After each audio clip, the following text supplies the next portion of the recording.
We all have dreams, aspirations, and plenty of goals that we set at the beginning of each year. But how do we make sure we accomplish all those things that we plan on doing?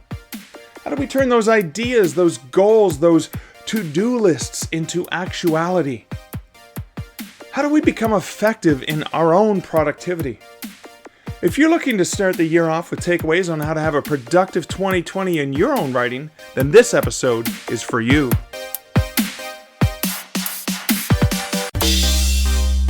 Welcome to the Stark Reflections on Writing and Publishing podcast. There has never been a better time for writers. More information, options, and opportunities are available to you, but navigating these requires insight. Join Mark Leslie Lefebvre as he draws upon more than a quarter century of experience as a writer, a bookseller, and a trusted book industry consultant to explore and reflect on the writing and publishing landscape to help you make informed choices on your writer journey.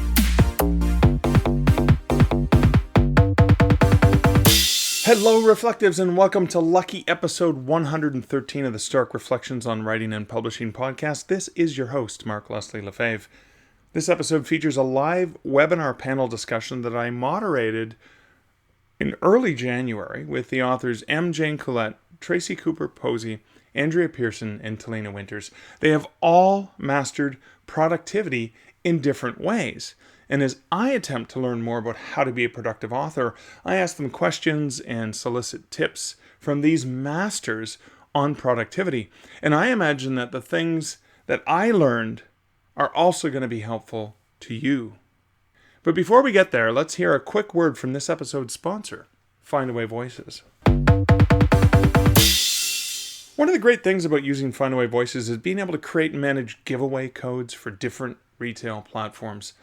As of late October 2019, Story Origin launched a new feature to help authors connect with audiobook listeners committed to leaving reviews. And that feature has support for Findaway Voices giveaway codes built right in. Story Origin helps you easily set up a landing page to collect applications from listeners who want to review your audiobook. Now, this is great because you can check out the listener's review history before approving them for a code. This helps ensure you're giving codes out to listeners who have a history of actually leaving reviews.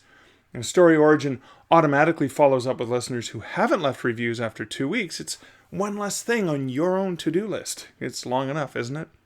And soon, you'll be able to cross-promote your giveaway codes with other authors in your genre. Now, this is just one of the great tools that you can use to help promote your audiobooks via Findaway Voices. And if you want to learn how you can leverage Findaway Voices as an author or a small publisher, go ahead and check them out over at starkreflections.ca/Findaway. There was a comment on episode 112, Reflections on 2019 Goals and Sales, from Chad Boyer. Chad says, "It's always interesting to hear the breakdown with someone who is wide. Thanks for sharing the info. Sorry I'm going to miss the webinar, but I'm looking forward to next week's episode so I can get the audio at least." Cool. I'm glad you like those numbers, Chad. It's been interesting for me to also see many different authors share their own percentages of sales from different platforms for 2019 over on the Facebook group Wide for the Win. I too find that extremely useful and helpful. And I'm sorry you missed the live webinar, but aren't you glad that it automatically shows up in your weekly feed because that is the content for this episode of the podcast? Thanks for the comment, Chad.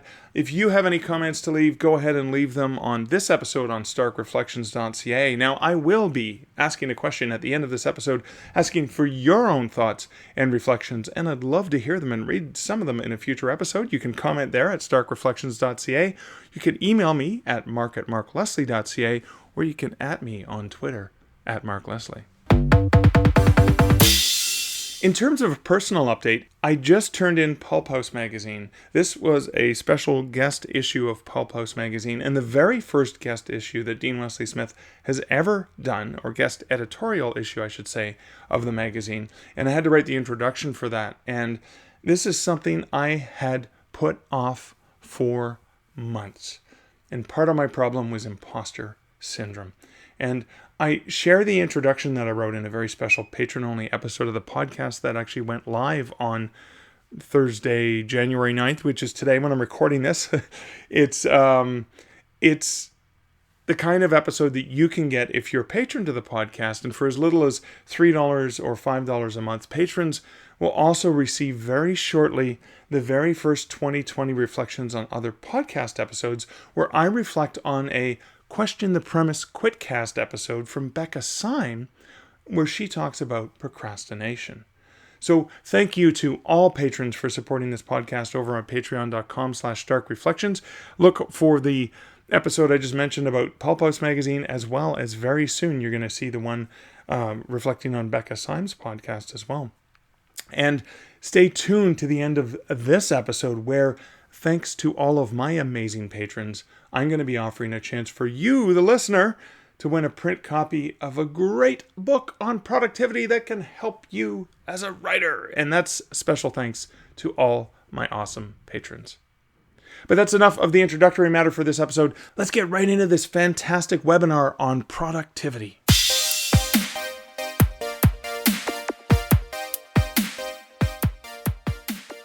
Hey everyone, this is Mark Leslie Lefebvre. I'm the host of the Stark Reflections on Writing and Publishing podcast, and I am having trouble with being productive. And I'm looking at 2020, and I'm looking at all the goals I have set for myself, and I didn't know where to turn. So I thought I would turn to some experts that I'm aware of in the writing profession.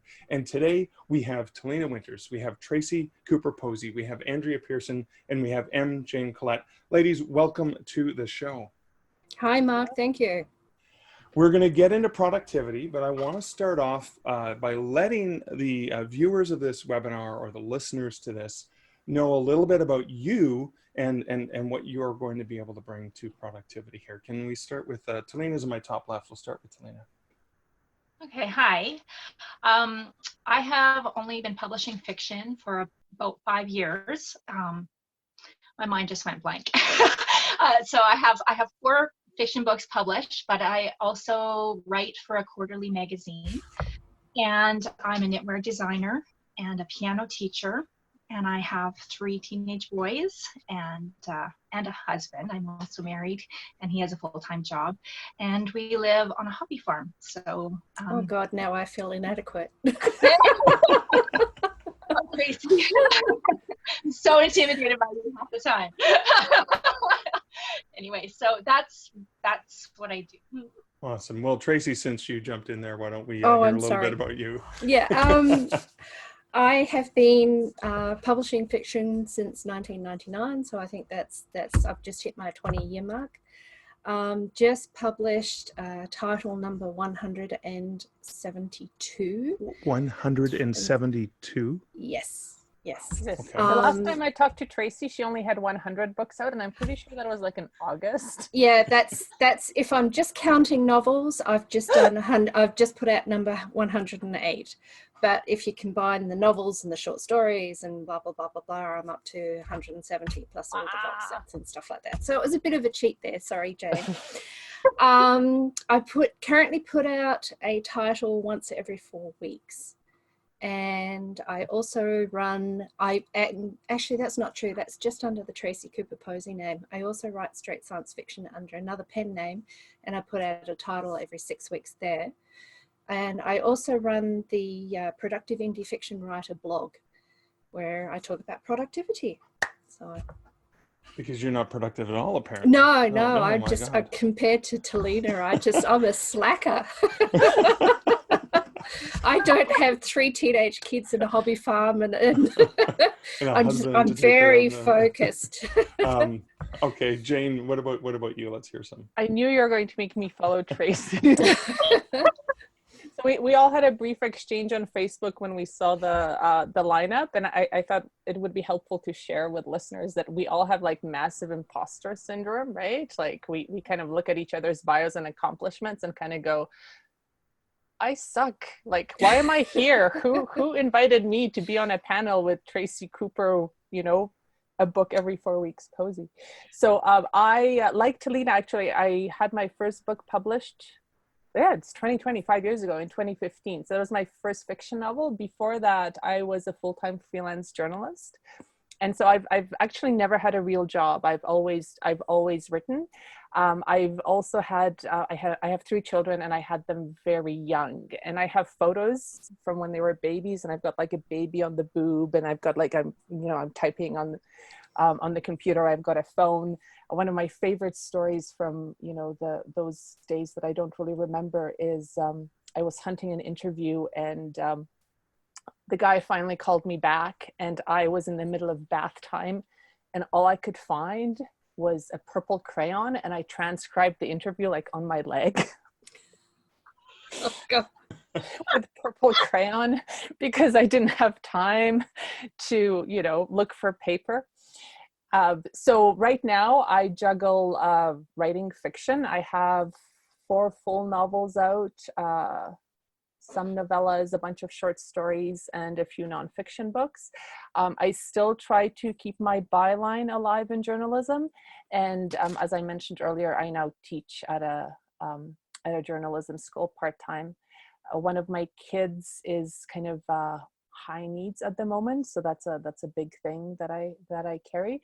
I'm involved with a number of writers organizations, and unlike Tracy, I love being with people. So part of my thing that I juggle is, I like going out. I like having friends. My product, I like just my writers groups very much. And so part of my productivity is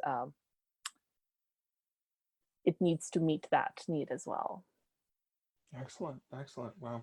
And Andrea, tell us about your background and your productivity. Oh, I think you're muted. Can you hear me? We can Yes. now. Okay. I forgot I muted my mic and Zoom. I just don't want to talk today, apparently. But for those who are watching, I can't get the sun to stop moving. So it's like slowly crossing across my face. And by the way, for the rest of us on this show, all of us, our goal is not to overwhelm each other and ourselves by listening to each other. But yeah, my name's Andrea Pearson. I'm a USA Today bestselling author of around 75 titles under 3 pen names, including 4 books on marketing for authors. And I co-host the 6 Figure Authors podcast with Lindsay Broker and Joe Lalo. And I do an author podcast with my husband, Nolan, called Self-Published Strong. He is my business partner in every sense of the word. He's a professional illustrator, and he does a lot of illustrations and covers for clients. And he's also started writing now. And we have 3 kids who I homeschool, and I'm a regular instructor at Dean Wesley Smith's Business Masterclass for Authors. And my kids are younger. They're like 7, 4, and 9 months old. And so I'm very sleep deprived all the time. Excellent. Thank you.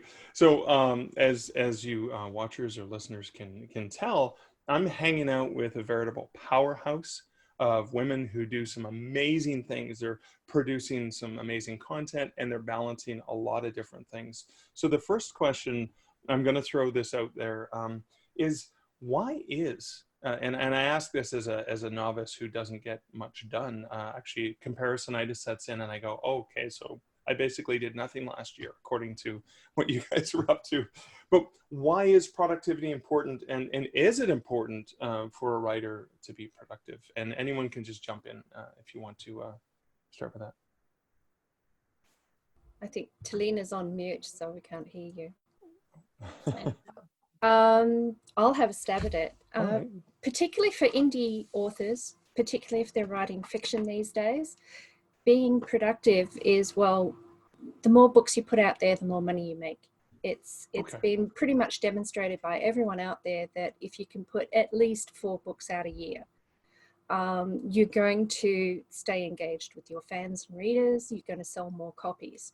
The very best sort of productivity promotion out there is to get the next book out. And there's all the talk about the Amazon 30-day cliff, which some writers are now saying is 21 days before your book disappears below the horizon. So there's a huge number of reasons why writing books as quickly as you can manage and at a sustainable speed is worthwhile if you're writing fiction as an indie author. So that's probably the primary reason why productivity is worth being as productive as possible is worth it. Yeah, and if you're actually, this is something that I've noticed in my own life, and I'm sure you guys will agree with this. If you're constantly relaxing, not working, and just always taking breaks and just sitting around, eventually your rest and relaxation becomes work, and then you need a break from that. And so if you keep working, if you keep being productive, it keeps you going, it keeps you motivated, it keeps you active, your brain active, everything going. And so the more productive you are, the more productive you are, and you don't get that exhaustion from vacation and from sitting around. I know I'm a huge movie buff, and we went through a phase where all we wanted to do was watch movies when my husband and I were first married. And like after a few months, we were like, okay, we need a break. Now, what do we do for a break? We watch movies. No, we can't do that. We've been doing that. And so you need to find other ways to relax. And so it just leads to the cycle of constantly searching for some way to relax. And so when you're more productive, those relaxation moments they're more sweet. And when you're more productive, you're more productive because it's just muscle memory. And you get the dopamine hit from actually Yeah. checking things off too. So Yeah. Can I jump in to Sorry. follow that up? Because that's actually, so for me, productivity is sort of like a mental health issue.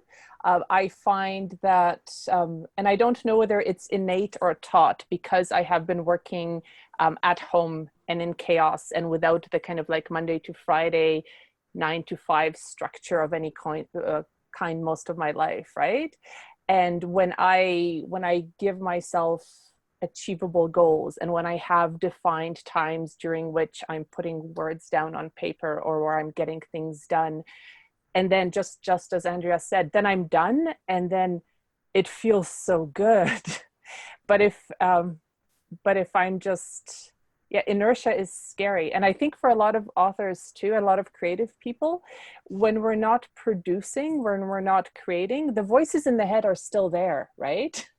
And they're all just they're doing their thing, but they're staying there, and they're making us crazy and miserable. Yeah. Whereas if we, put them to work and get them down on the page, get them on canvas, get them out of us, then me anyway, I'm better. I get twitchy if I don't write. That's true. Anything to add, Talena? I think this is a bit of a trick question. I'm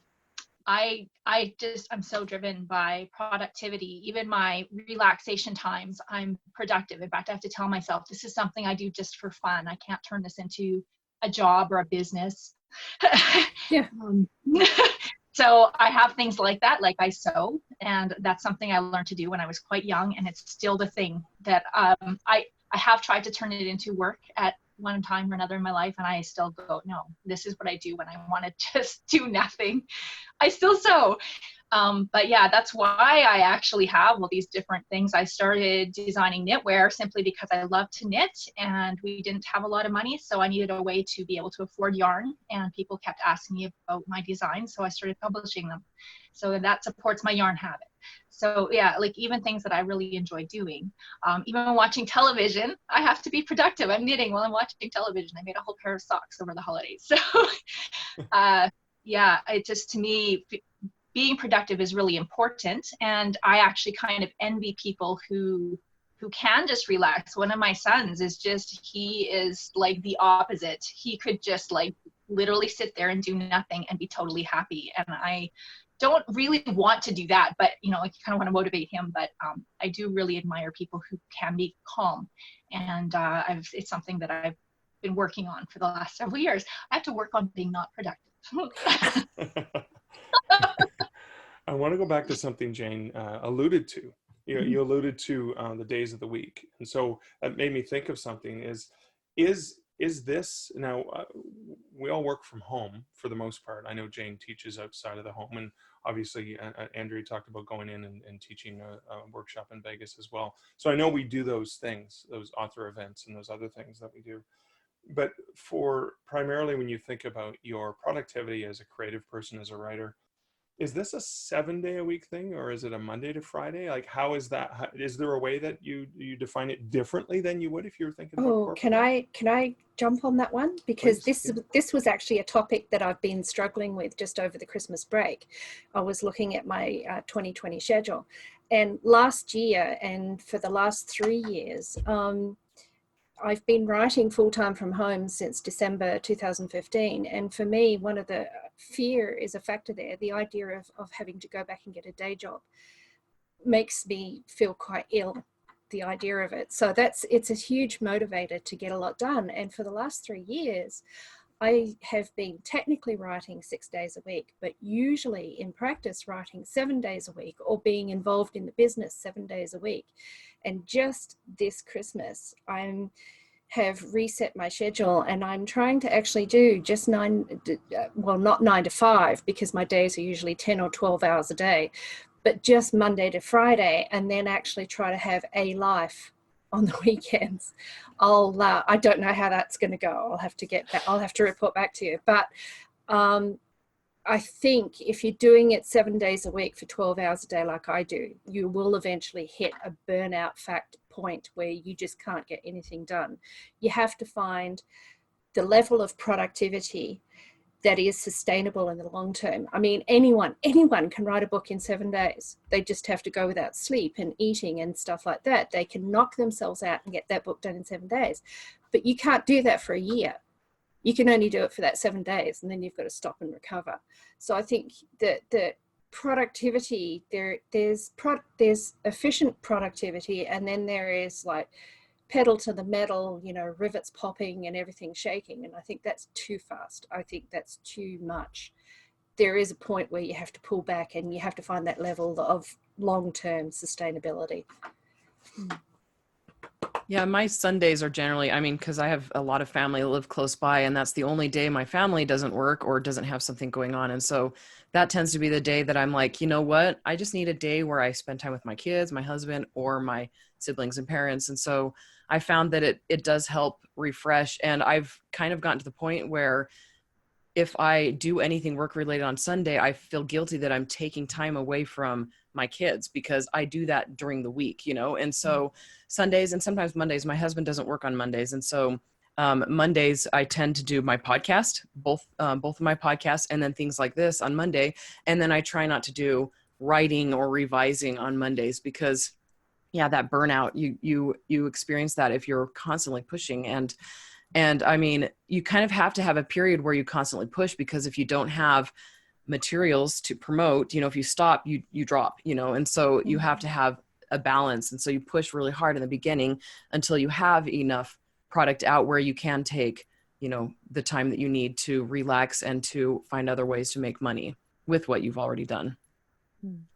So, Andrea, you mentioned something earlier about you and your husband relaxing and watching movies. Oh, that was before we had kids. But did you guys not apply that into your Self-Published Strong podcast, where you actually do that is a combination of relaxing but also productivity, because you're sharing this with writers? Is that?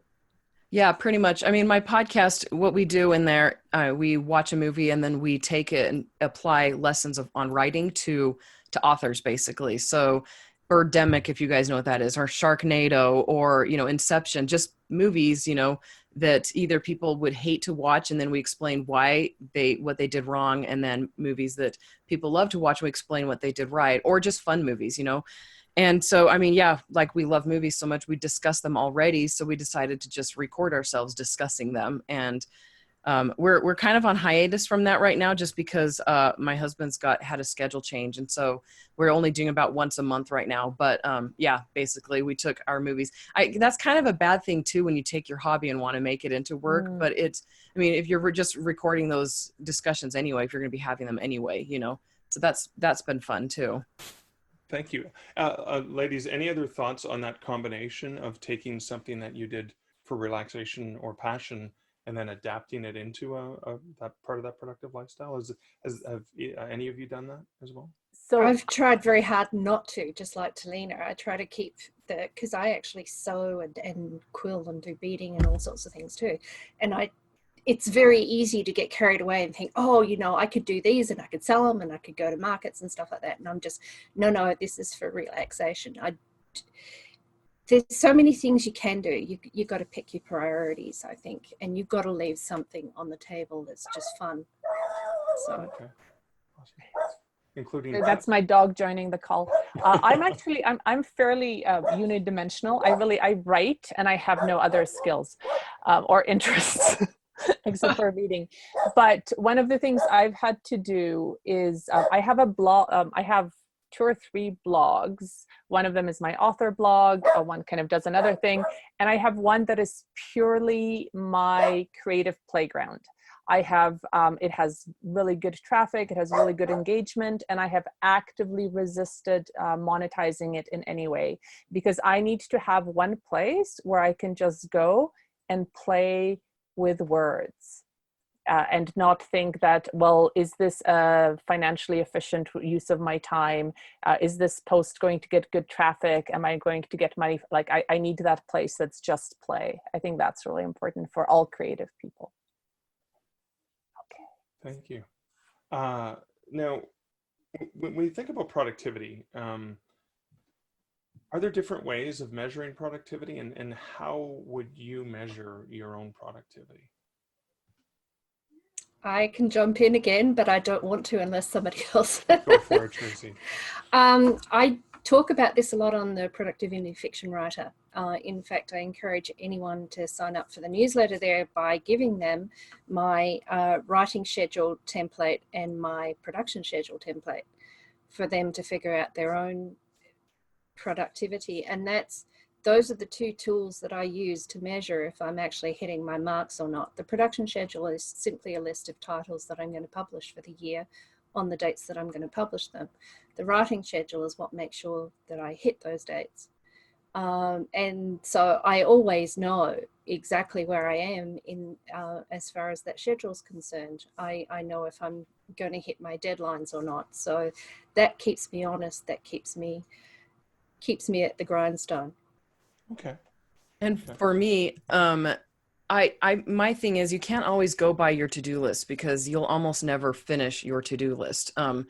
So that's saying, you know, what is it? I think it's you can accomplish more in 10 years than you can in 1 year. Is that, I can't remember what it is.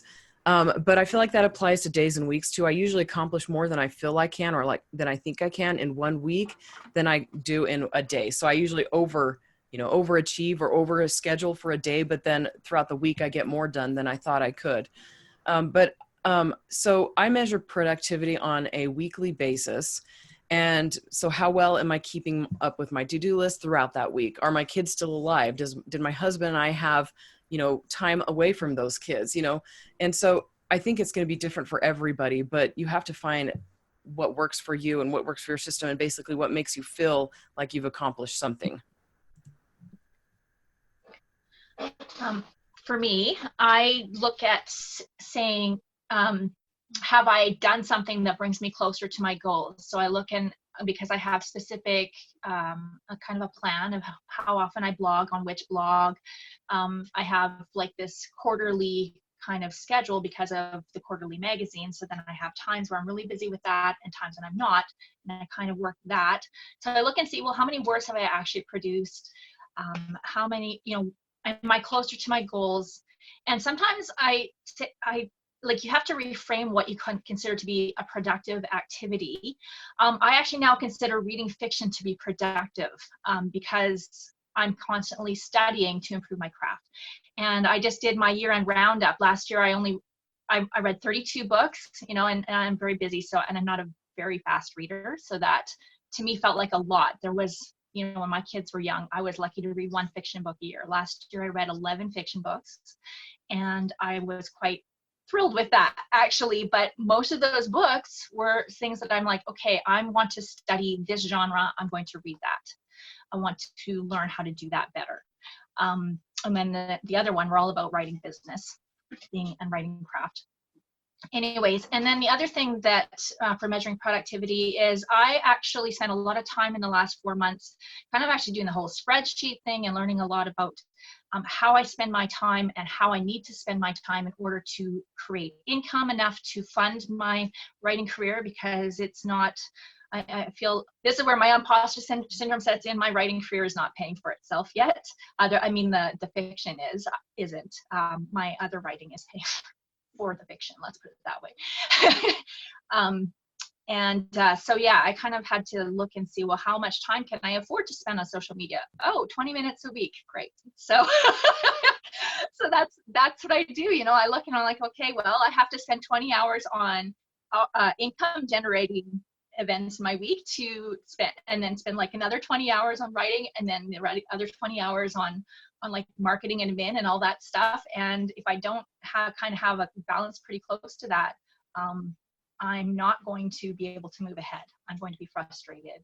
And so I kind of look at my week as a whole, kind of like Andrea, and see, well, what have I done, and have I actually kind of kept that balance pretty close as close as I can. And sometimes I go over 60 hours a week, but that's just life as a writer. That's I think for writers, it's so hard, especially when you're starting out, to count productivity that's different than just words on the page, right? And that's something that that took me a long time to learn. I'm so happy when I have a 5,000 word day. Oh my God, right? Like I can look at those pages, I can look at those words, that feels so good. And because I am not a switch tasker, I mean, never mind multitasking, I have a hard time doing 3 or 4 different things well during a day. So I and I've actually, one of the conversations Tracy and I have had in the past, I hope we get to how she divides her time, because it's amazing. I wish I could do that. I can't do marketing and business development activities on the same day that I do writing. I can't actually do revising on the same days that I do writing. And for a while there, I fought that, you know, and that made me unhappy and not productive. But like Talena and Andrea, I've tracked my time for years and years. I know when I work well and how. And so now I use that self-knowledge to have writing days, to have business development days, to have writing weeks, to have marketing weeks. It's a little bit tricky when I'm teaching a lot, because, you know, if I'm only teaching for 2 hours, I can't just teach for 2 hours that day and do nothing else that day. But that seems easier. But I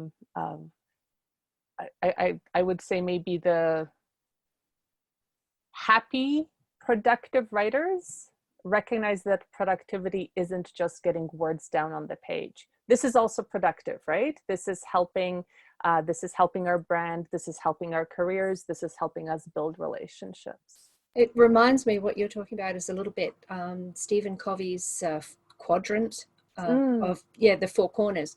There's a lot of activities that seem superficial or don't have a very short-term payoff that you can see, but in the long term, if you don't take care of those activities, you really end up crashing and burning in a big way. I'm thinking, for instance, like Talena does with reading to market and researching your market, and just reading fiction in general, and things like hitting the treadmill. Nobody, because you're working at home, because you're an indie fiction author, nobody yells at you if you don't do them. But in the long term, you end up paying the price. So and Jane, you do it like I do. You just do it at a different time scale. I have buckets of time too, where I do this and I do that. I do writing in the morning and all the business stuff in the afternoon.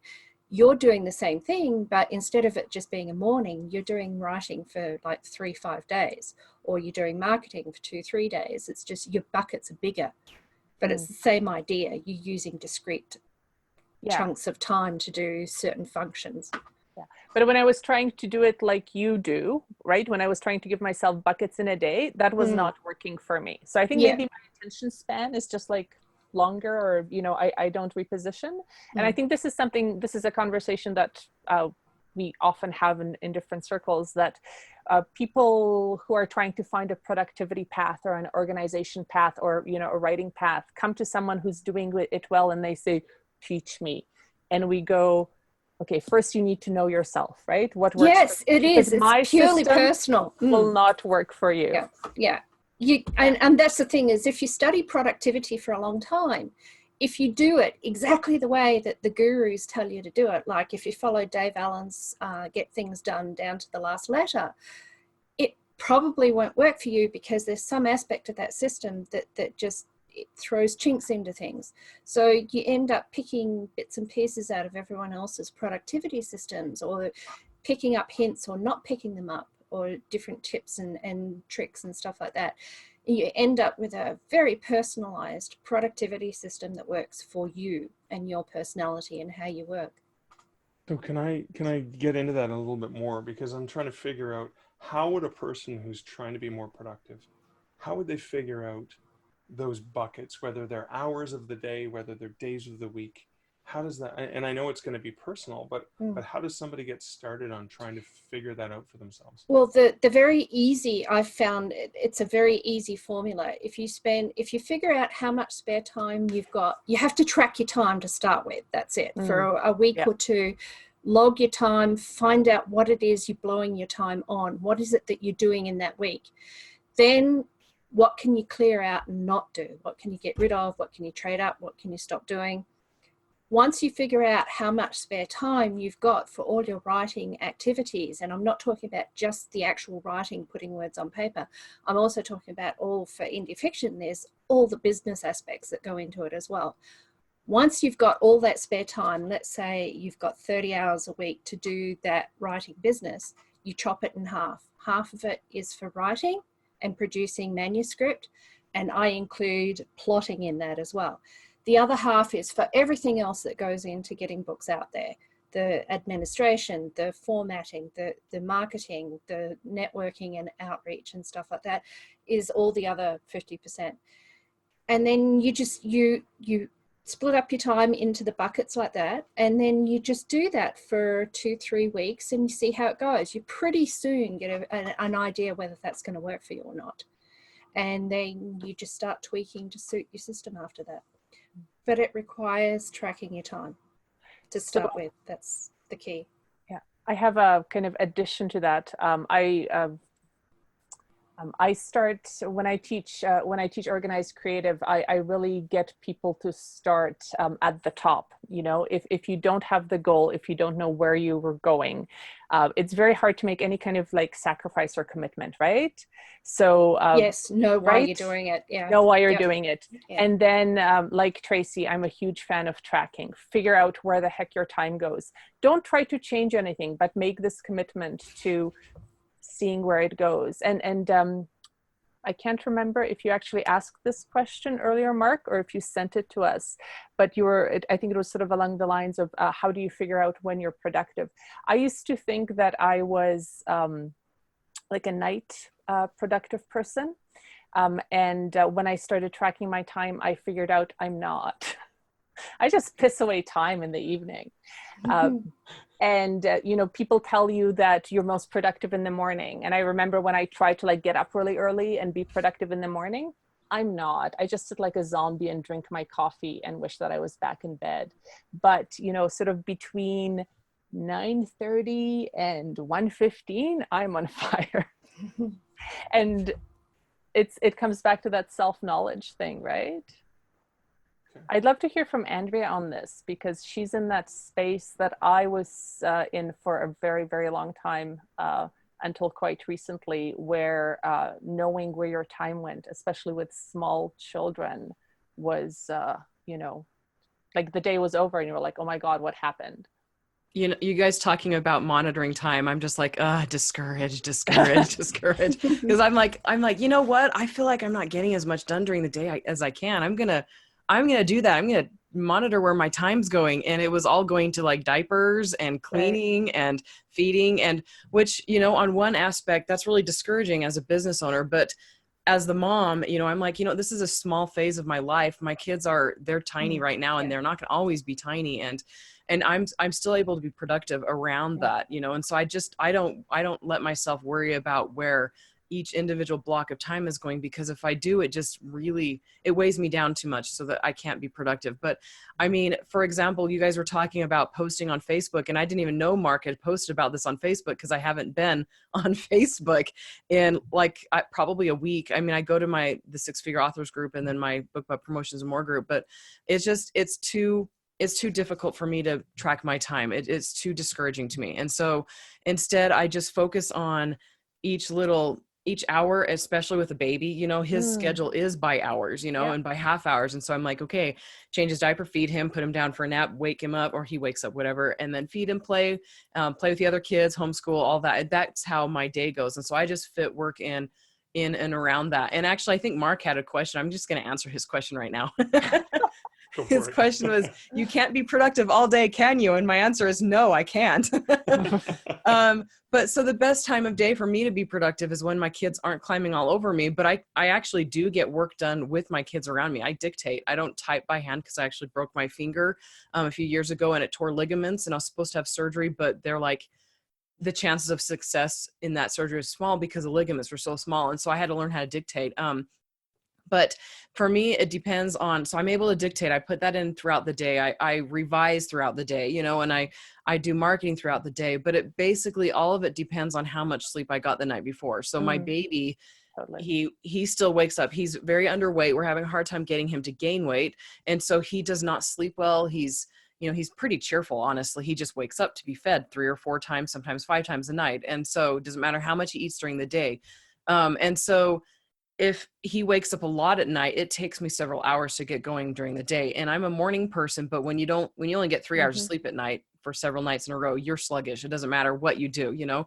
And so if he sleeps well at night, then I can be really productive before the kids wake up. But if he doesn't sleep well at night, it takes me several hours. And so that's just the phase I'm in life where I have to be patient with myself. I have to give, you know, especially with my kids too, if I'm producing regularly, I'm happier and I'm a better mom, but I can't let everything hinge on the day in, day out, you know. Actually, Andrea does make a really good point there. Even once you think you've got the perfect productivity system, just wait 6 months, it'll change. There's always, I mean, life does that. It keeps throwing rolls at you. Something changes and then you've got to, you know, shift it and recalculate all over again. So you're constantly tweaking. You never hit the perfect place and just stay there. Yeah, exactly. And another thing is all of us go through many burnout phases on a regular basis. And how difficult is it to push through a burnout phase rather than giving yourself permission to take a day or 2 off?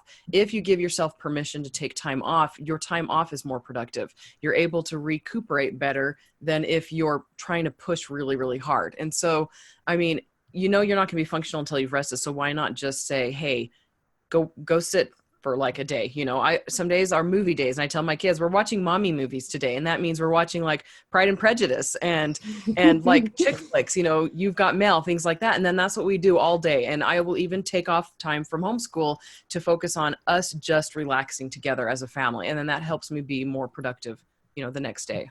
Mm-hmm. I think Andrea just cycled back and so my kids are 10, 14, and 17, but I homeschool as well. And I remember being in that space and I actually tracked to show myself why it was that I wasn't producing, right?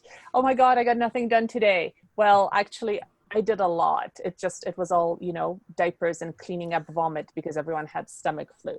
And recognizing that was also the work of my life in that moment. But I think for a lot of us who are like really, really driven and product oriented, it's really hard to see the value in the diapers. Things like that, right? So, well, diapers are great. If there aren't diapers, we have other problems to deal with. Bigger mess to deal with. Yeah. There is that. Where the heck was I going with that? Because you mentioned something that kind of tied back to what you said at the very beginning. I'm going dragging out productivity, giving yourself time. Yeah, just kind of not producing all the time and riding the peaks, riding the, you know, when you can, you go, and when you can't, you relax. Yeah, and this year, like I was saying at the beginning, this is sort of a recuperative year for me because I've been going like full speed for about 3 years. So now I'm doing it in 5 days a week. Sorry, Jane. 5. I can't believe Tracy is going to be taking 2 days off. This is like what about Talena? Big news. I would like to add to that actually, because something that I learned many years ago. I've only been writing for 5 years, but I have been self-employed for over 20 years. And my first 3 were born within 3 years of each other. So yeah, now they're like 17 and 15 and 14. And I did homeschool as well until my oldest was in grade 5, and we adopted a 4th child. And so I just want to say, like, how important it is to honor the place you are at in your life, and also to honor your natural rhythms. I know I am a night owl, like Jane. I'm a night owl, but I back in that time, I learned, like, my husband's the light sleeper, so once I was done breastfeeding, he would be the one who would get up with the kids earlier in the morning, and then I'd be up in time for him to go to work. And yeah, it was really important. I did the same thing. I scheduled out my whole week once just to figure out, like, why am I always frustrated and having to do all my work on my business, which at the time was a retail online business, like between 11 p.m. and 1 a.m. And if I want any time for myself, I'm also doing that in that time. And at the time, my self-care was like scrapbooking, because that was the big thing. And yeah, it was the same thing. It's just like, okay, my whole day is full of kids, and that's the choice I made, and it was intentional. But I discovered that to avoid the burnout, I did have to also give myself that permission to take time off. And so probably around that time is when I started taking from Friday night until Sunday night off. I gave myself 48 hours on the weekend. And I can tell you, like, still to this day, especially if I'm on a deadline, I do get tempted to work through that time. And sometimes I do. And wow, do I ever notice it if I don't actually give myself that time off. And if I manage to actually say, okay, starting Friday night, kids, like, that's kind of like our family night. It's like, okay, I'm all yours. We're gonna watch our shows that we were watching together or whatever, or play games. Then I get into that downtime, and my mind switches, and I'm really resistant in going back into work early, because I know that work will still be waiting for me, and I really need that time off. And my creativity needs that time off to kind of just like relax and do something different, and get some different kinds of input. And so and then going back to the natural rhythms thing, I also still do my best writing between 11 and 1, because that's when social media is quiet. Nobody's texting me. My family's all asleep finally, because they're all kind of night owls like me. And so, then I can actually get into that writing groove. I still do productive things all throughout the day, and I do some writing in the morning. That's my thing this year, is I'm going to prioritize doing some fiction writing in the morning, just to make sure I get it done at least a little bit every day. But then it's like, okay, but if I can get the rest of my main things done during the day, I want to get back into it at night still, because that's when I know I really can get into that flow state. But one other thing I wanted to add about honoring where you are in life, because there's other things that come along. 5 years ago, 5 years, 4.5 years, we lost our youngest son very tragically and traumatically, and he was 3 at the time. And as for a driven person like me, that was it was a huge full stop. Let's put it that way. I literally did not have the energy to do anything, and that was crazy. I had to really rethink about a lot of things in my life. And you have to recognize that there's times in your life when things happen to you, and you should literally put, I got dressed today on my to-do list, and check it off if that's actually happened, because that's huge when you're at certain places in your life. I would say it's probably only in the last year I've been able to get back up to this level of productivity. I have healed enough that I can actually feel like myself again. And so, yeah, I think you just got to recognize where you're at is different than where anyone else is at. So you got to, that's where the comparisonitis, so you've just got to turn it off, because we are really all at different stages.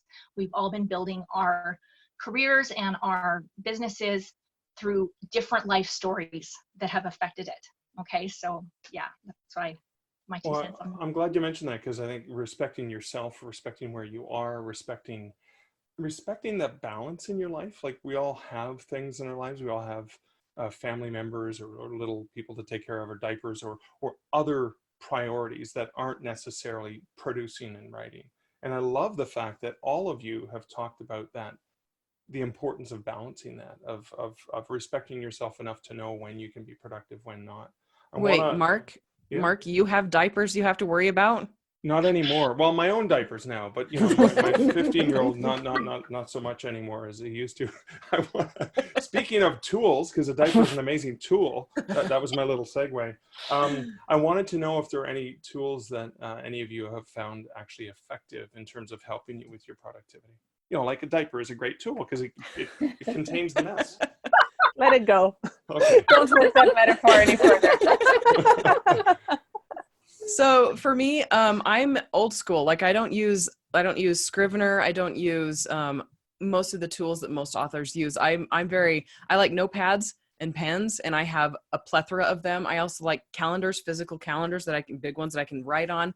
I have dry erase boards in 2 different rooms of the house, and then I keep track of my weekly goals on those. And I also use my phone a lot, it's one of the notes, so I can write on it. And so I sit and take notes on that. And then that's basically how I keep up with everything. And I have to handwrite things. I can't type it up to keep track of things. I actually have to have that process of handwriting things. I've used a lot of things. Oh, Go ahead. Sorry. Okay. I've used a lot of things over the years. As I mentioned, in the last 4 months, I've really been trying to drill down on that schedule and figure out when I am most productive, and also how to be more productive. So within the last year or two, I've added a few specific productivity tools to my toolkit. One I use for social media planning is called Planoly. They have a free, it's a free app that works fine for me. They have a paid version, but it's for planning your Instagram feed, and then you can save like groups of hashtags. So that saves me a lot of time because I do post about quite a few different things. What's that called again? Planoly, Planoly. And my to-do list app is Asana, Asana. That probably doubled or tripled my productivity. It's an app that's designed for full-size corporations to use, but I use the free version as a freelancer, and I break up all the different projects or teams, I think they call it, within the app. I just make those my different business focus areas. I even have a personal to-do list in there. You can color code everything. It's beautiful, and they have, they're fairly new, so they are continually improving.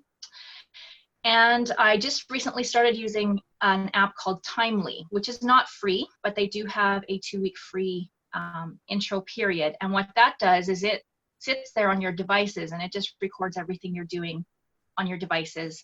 Later, you can go and you can log those hours into different projects, which is really helpful for me since some of my freelance time is paid for by other people. Like I also edit, I forgot to mention that earlier. So it's good for me. I don't charge by the hour for any of those, but it's good for me to keep track of, am I actually making enough for this time? So those are some of my favorite apps. There is a free tracking app called Rescue Time, which I also just have, it seems, and it also will track your social media time and stuff on your phone. So that one's really nice because then you don't lie to yourself about how much time you really are spending on social media, and you can set goals within it. I have some goals like I don't want to spend more than this much on social media per week or this much on email. And so, yeah, and then just Google Calendar and Excel spreadsheets for tracking word counts. Those are all really effective time management tools, and it's helpful to be able to use them all. Any other tools, Tracy or Jane? I'm pretty old school too, pretty analog. I use a bastardized version of the bullet journal. You know how the bullet journal is a really great concept, but it has all these, bullets and codes you have to remember. So it's like I use the bullet journal minus all the rules. And I call it my process journal because sometimes as I'm just like jotting down to do things, I will actually get an idea for a new story or suddenly feel like I need to work out a character hole, and I write in it. I go through a notebook probably kind of one per month, one per 6 weeks, and I try to keep all my thinking, all my noting down in one notebook. I think that's probably kind of my most reliable, consistent tool. When I do my planning, it's like the only time I do arts and crafts. I have trifolds, I have sticky notes, I have index cards. I I think because these days we spend so much time in front of the screen and so much of our work is digital, when I do the kind of planning, organizing aspect, I turn it to like an art project, you know, and I find that is really, really useful for me. But you know what, if that will probably not work for you if you're much more analytical, right, and tech oriented, and there's probably an app that will do what I do on my floor with scissors and sticky notes much more efficiently for you. But my notebook, my bastardized bullet journal, which I call a process journal, so that, you know, so I don't get sued by Ryder Carroll. That's probably the tool for me. And Tracy, any other tools that haven't been mentioned? Well, over the years, I've tried dozens and dozens, and every time I hear of a new tool, there's one I heard of just the other day called Flowy. That's an outlining tool, which is supposed to be fantastic, but I stopped myself from checking it out and downloading and installing it, because a lot of the tools force you to work a certain way, I've found, and usually that way doesn't work for me. So I am 100% electronic. I don't use paper at all. But having said that, I have very basic tools. I use Outlook. I use Outlook for email. I use it for tasks. I use it for calendar. And in conjunction with Outlook, I use OneNote. I have got so many notebooks in OneNote.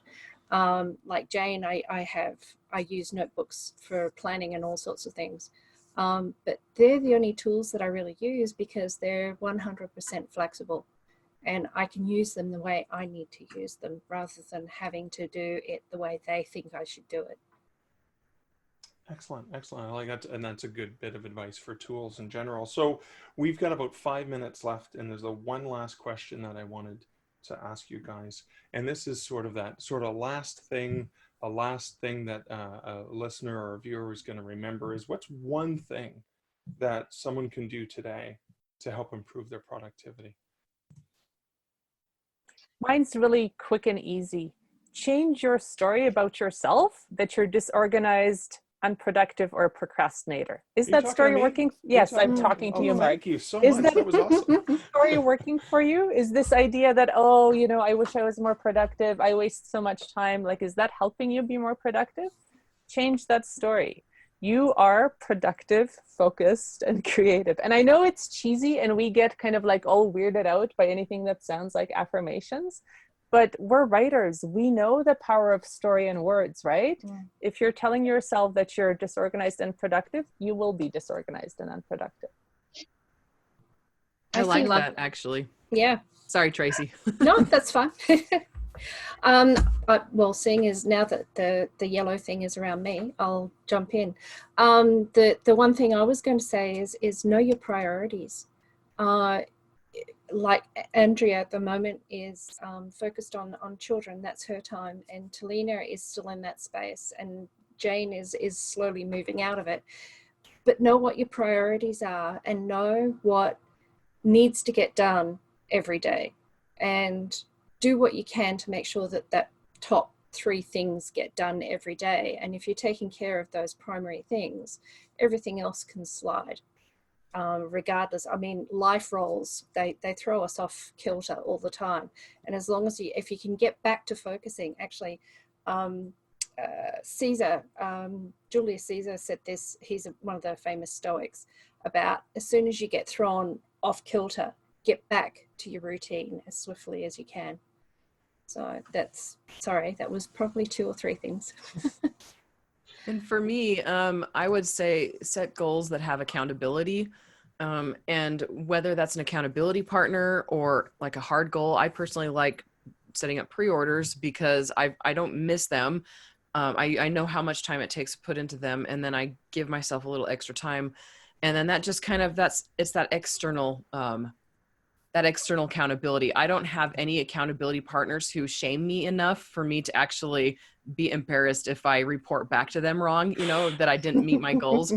And so I found that if it's something that's, you know, a retailer I'm working with and a pre-order that I have set up, that actually helps me stay more productive and more on task. And that's for obviously just releasing books, but accountability for any goal is going to be pretty important for a lot of people. And for me, and I love everything you guys said, I just went with something really small and practical, and that's to turn off your notifications. So like for me, literally the only sound that I get on my device at any time is a text message or a phone call. And when I'm writing, I will often put my phone on Do Not Disturb, and I will always put it into another room. I don't even get push notifications just visually for Facebook updates or anything. And once I started doing that, it really freed me up. Now I check it maybe, like I check it in the morning, check it at night maybe, check it at noon if I remember when I'm on my break. And that's it. It's so freeing, and it allows me to really focus on my work instead of wondering what people are saying about the blog post I put up this morning or whatever. So yeah, I'd say that's probably a huge thing you could do that's just really easy to do. Excellent. Oh my God. Ladies, thank you so much for such amazing advice. I'm feeling way more productive already. I'm feeling like a productive person just from hanging out with you, the osmosis hanging out here. For the people listening to this, could you please let our listeners know where they can find out more about you online? I'm going to start alphabetically with first name. So I'm going to start with you, Andrea. Where can people find out more about you online? Let's see, the podcasts, Six Figure Authors, and my podcast with my husband, Self-Published Strong, and then Book About Promotions and More is a Facebook group I run on Facebook. But as you know, I don't get on Facebook very much. But yeah, so that's pretty much it. I mean, email, but I don't also always check email. Fair enough. Okay. And Jane, how about you? I think all my stuff is centralized on my blog / author site. So mjanecolette.com, with just one L in Colette, 2 T's. And then I'm fairly active on Instagram when I'm not strategically, but just for fun. And that's mjanecolette as well. Excellent. Thank you. And Talena, where can people find out more about you? Everything can be found on my website, talenawinters.com. That's TALENA winters.com. And I just want to put in a plug for Andrea's podcast. It's a fabulous podcast. I have listened to every episode, Andrea. That is awesome. So yeah. Thank you. Yay.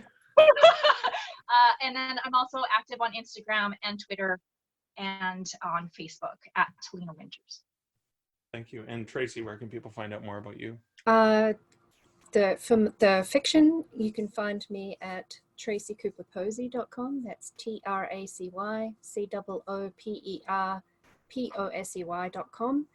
And for productivity, there is the productiveindyfictionwriter.com. I'm also active on Facebook sometimes.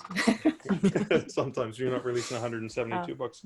Yeah. Ladies, thank you so much for helping me kick off 2020 with some amazing ideas for productivity. So now I'm going to free you up so you can go back to the other productive things you have in your day. Changing Thank diapers. you, Mark. Thank you, everyone. Bye-bye. Bye. Well, that's it for this episode. I'm going to actually skip the reflection because this was an extra long episode. But what I want to do is I want to actually hear your reflection. And it'll be one of two things. What was something that you got, one of the tips or one of the things that was discussed in this particular discussion on productivity that you took away and found valuable, and potentially why and how are you going to use it? Or have you found a useful tip for productivity that you would like to share? And you can share that over on the comment section on starkreflections.ca for episode 113. This is January 9th when I'm recording this, and you will have until the end of January, January 31st, 2020, to leave a comment on this episode, and everyone who leaves a comment will get entered in an opportunity to win a special prize.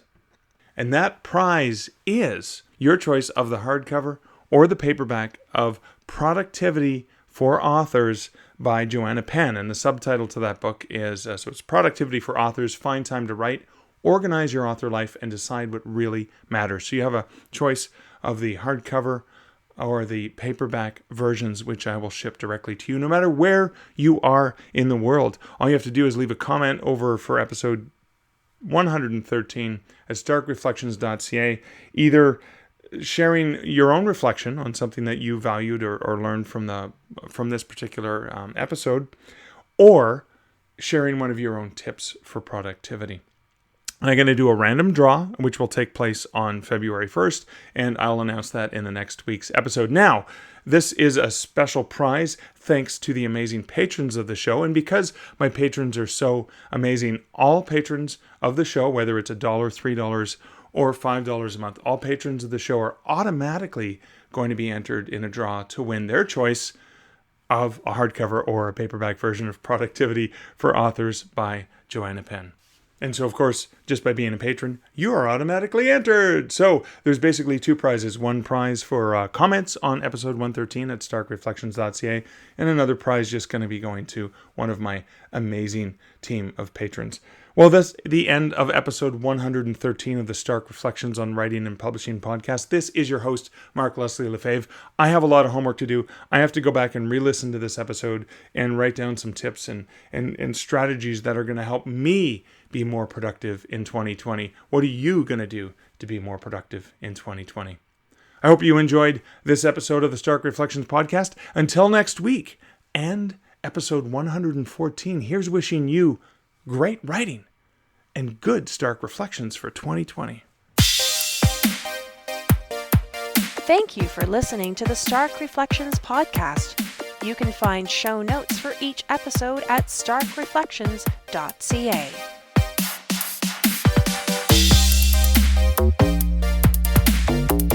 The music for this podcast, Laser Groove, was composed and produced by Kevin MacLeod. Check out more of Kevin's great music at incomptech.com.